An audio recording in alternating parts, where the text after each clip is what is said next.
Milyon-milyon po ang nananawagan kay Jay Costura na sana matulungan ang pamilya. Malaman ang katotohanan at kung ano po ba talaga ang pinaka mga nangyari sa pagkamatay ni Rene Baterbonia. Madami tayo naghahanap ng hustisya, ng katotohanan, lalo pa ang pamilya. Pero bakit nga po ba tinitiwalaan po si Jay Costura na posibleng pinaka makakatulong po sa sitwasyon ngayon? Lalo na po ang subject natin ay tunay na patay na. Gaano siya kagaling? Eto. May mga anino po kaya hindi ko po makita yung ano ko. Ilan yung anino? Tatlo po. Nakikita ko. Pagmasdan mo mabuti.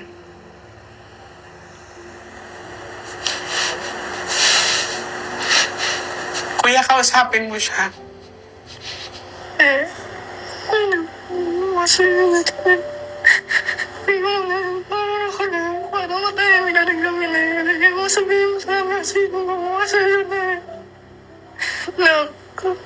Nakita mo na siya? Anong itsura niya, kuya? Lakasan mo loob mo, ha? Huwag kang bumitaw.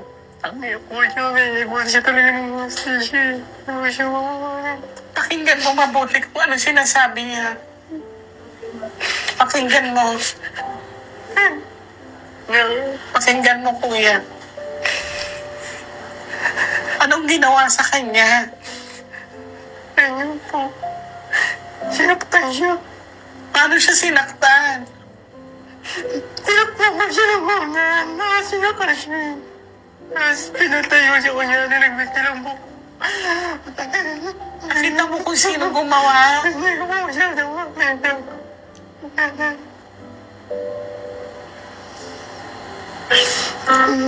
Tapos pinatay yung ilaw sa bahay. Kaya hindi ko pagkalabas po pinatay yung mga ilaw.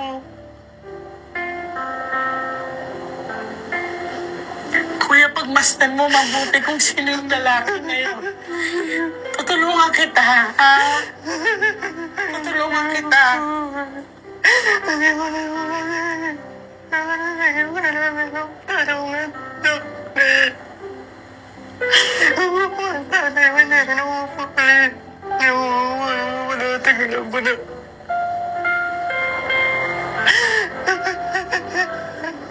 Kaya mo pa ba? Kuya, hawakan mo. Hawakan mo siya, hawakan mo. Hawakan mo. Kausapin.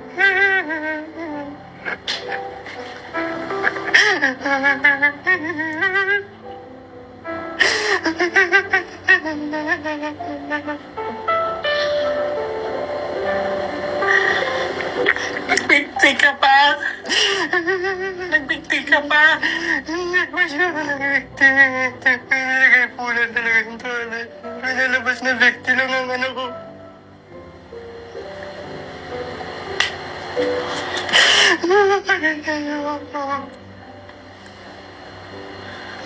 Kaya mo pa ba, kuya? Ayaw ko sana ko yun. Hinga ka maluwag, babalik kita.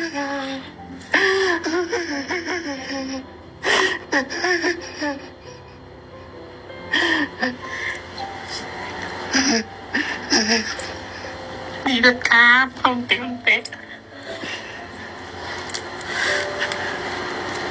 May sinabi ba siyang pangalan sa'yo?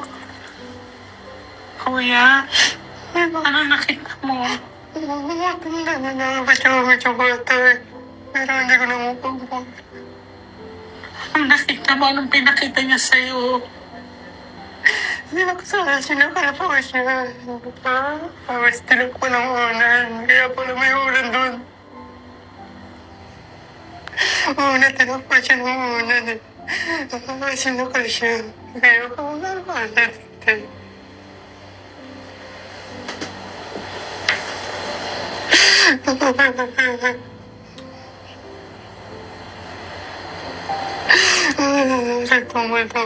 Ginwasip na po.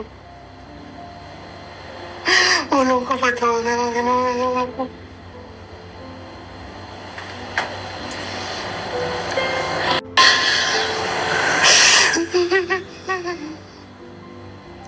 maganda doon. Opo, pagdating ko ngayon po na sa ilalim sa gilid po na supo eh.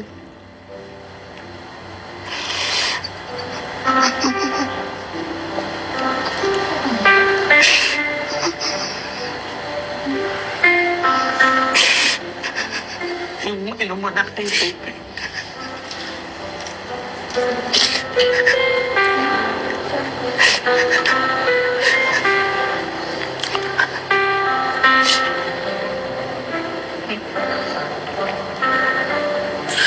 Kaya niyo po. Hindi ba kayo high blood? Alam ko naman po na hindi lahat maniniwala, pero pwede naman pong maniwala basta may sapat na ebidensya. At si Jay Costura, may mga napatunayan na po siya. Malay natin maikonekta si Rene sa mama niya, sa pamilya niya, makapagkwento kung sakali ba. Pero noong June 23, ito po yung sabi niya. Sa mga Nostronatics Worldwide na nag-aantay ng update kay Rene, ayan, kami din po ay nag-aantay na ma-reconnect ako mismo sa family members ni Rene, and we are hoping na magkaroon ako mismo ng sponsor for the tickets, and sa accommodation wala namang problema kasi ang mga bisag asa na ni ibutang makatulog man dyan na. So we are hoping and I'm praying na ma-reconnect ako sa kanila. And pray lang tayo, guys. I'm willing to help with all my heart in Jesus' name. Naghihintay po si Jay Costura ng sponsor po sa ticket para po makapunta na siya doon. At nabasa ko rin po sa comment section, marami po ang willing tumulong po or magbigay ng sponsorship para po makalarga na si Jay Costura. O diba, marami din po ang nagmamahal kay Jay Costura at umaasa tayo na sa pamamagitan ng powers at gift niya, malaman natin ang katotohanan o at least makausap ni Rene ang kapamilya niya. Today is the 4th of July. So wala pa po siyang latest na update po regarding po sa pagpunta niya doon sa lugar nila Rene Baterbonia. Yung time po kasi guys na pumunta po sa Luzon yung mama niya, iba po yung appointment niya sa Luzon. Ang cooperation po with CIDG. Kaya dito sa nag-comment na nasa Manila na daw yung mama niya 3 days ago, hindi po pwedeng maisingit yun. Kasi unang-una, sobrang busy din naman talaga ng pamilya. Pero sana dumating na po ang time, Madam Jay Costura. Oh. Baka naman yung mga nagko-comment, replyan mo na po. Kasi willing na willing po silang tumulong. May mga nagko-comment na oh. Tatanawin po namin, sobrang laking utang na loob po ito.